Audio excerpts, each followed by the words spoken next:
Welcome back to the interpretation of cost of capital.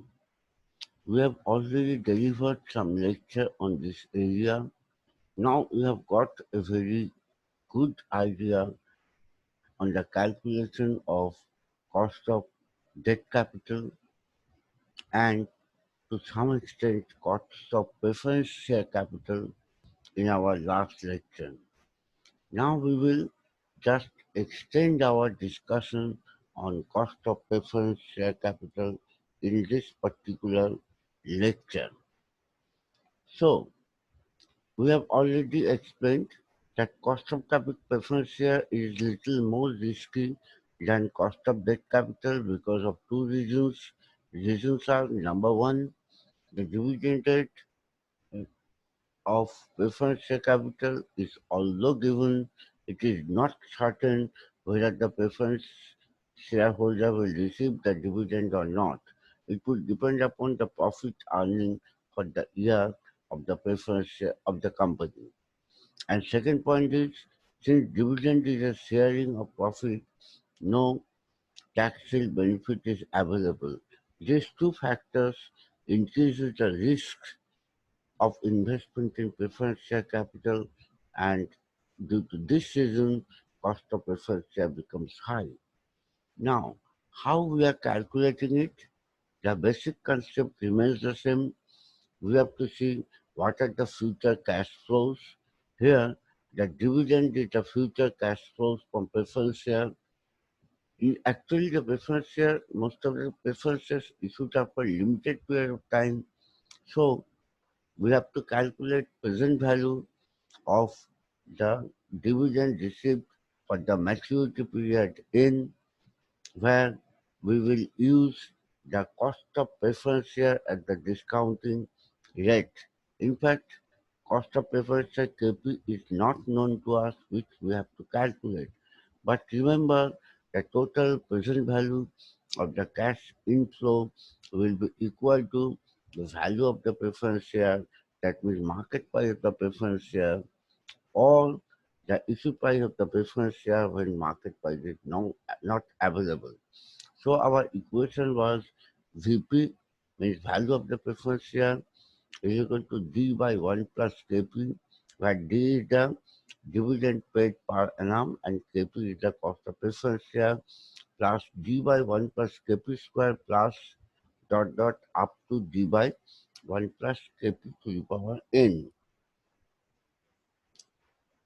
But this formula is for limited maturity period of n years.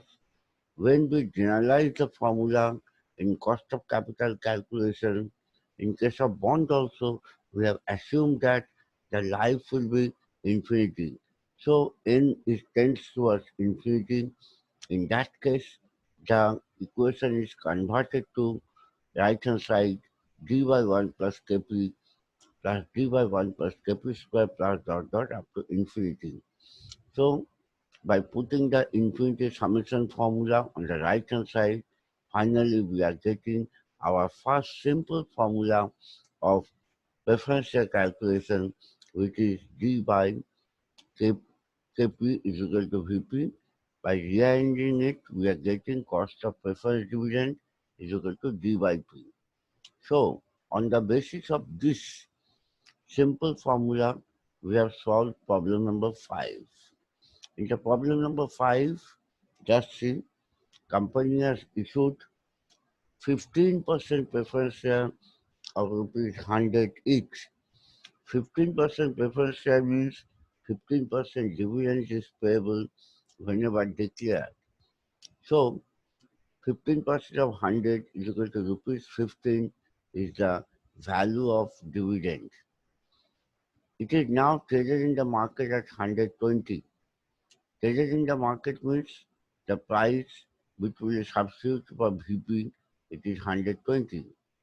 So applying this formula, our cost of preference share will be D by P, means 15 by 120 is equal to 0.125.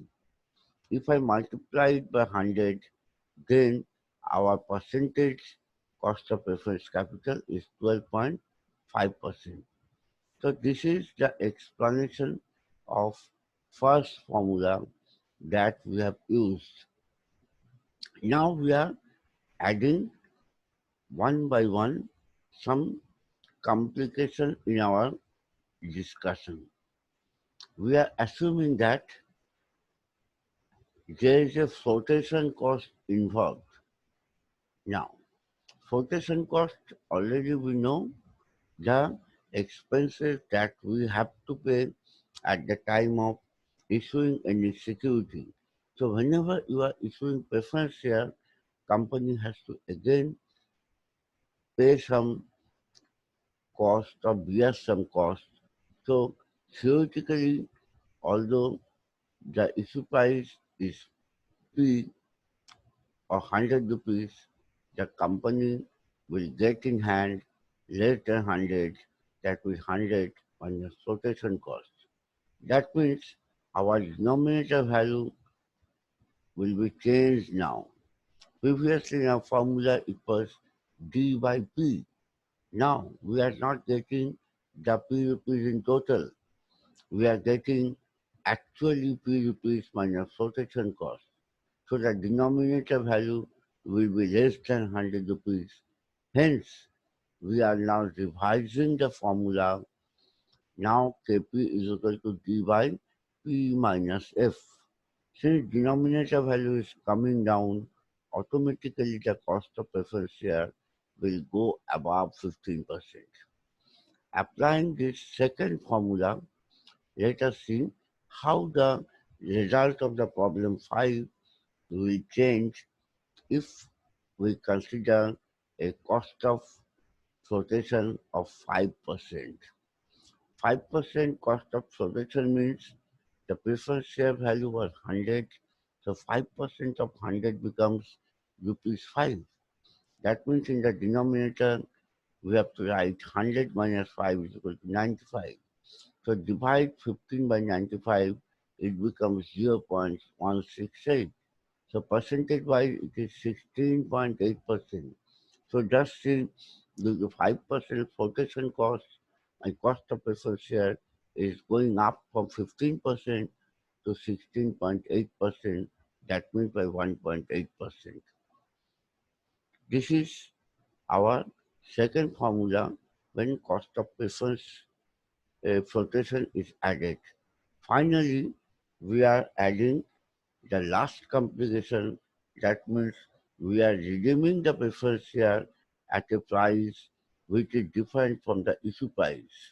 That means at the time of redemption, either there will be premium or there will be discount. Suppose P1 is the redemption price and P0 is the issue price. So difference between P1 and P0 is my premium. If it is negative, then it is discount. This premium will add the outflow of funds for the company. So it will increase the cost of preference share. We will equally distribute this premium part in the numerator. So my formula will be revised as in the numerator it will be D plus within first bracket P1 minus P0 divided by N. If it is premium, then P1 minus P0 by N figure will be positive, so automatically numerator will be high. Now in the denominator, it was P minus F, that is the net amount received at time 0. Now, since two prices available, so we have to take the average investment, means P or P0 minus F plus P1 divided by 2. So our last formula is D plus P1 minus P0 by N divided by P0 minus F plus P1 by 2. So let us finally end our discussion on preference share by going to the problem 7. Here it is 110, the redemption price. That means 100 minus 110 is equal to 10 rupees is the premium. Since the life of the preference share assumed 5 years, so P1 minus P0 by 5 it becomes rupees 2. So in denominator, now figure is going up from 15 to rupees 17. And the denominator, the average we will take, here we have ignored the flotation cost. So it is P0 plus P1, 110 plus 100 by 2, that means 105. So ultimately, my cost of capital is becoming rupees 17 minus 105 is equal to 16.19%. Finally, in the last formula, if I consider the flotation cost rupees 5 again, then in the denominator it will be P0 minus F plus P1. That means we have to include minus F in the denominator again. In that case, our result will be 17 by rupees 102.50, that means 16.85. So that is the maximum complications that we will get at the time of calculating cost of preference. So that ends our discussion on calculation of cost of preference, and that's all for this lecture. In the next lecture, we will take up the cost of calculating the equity share. Thank you.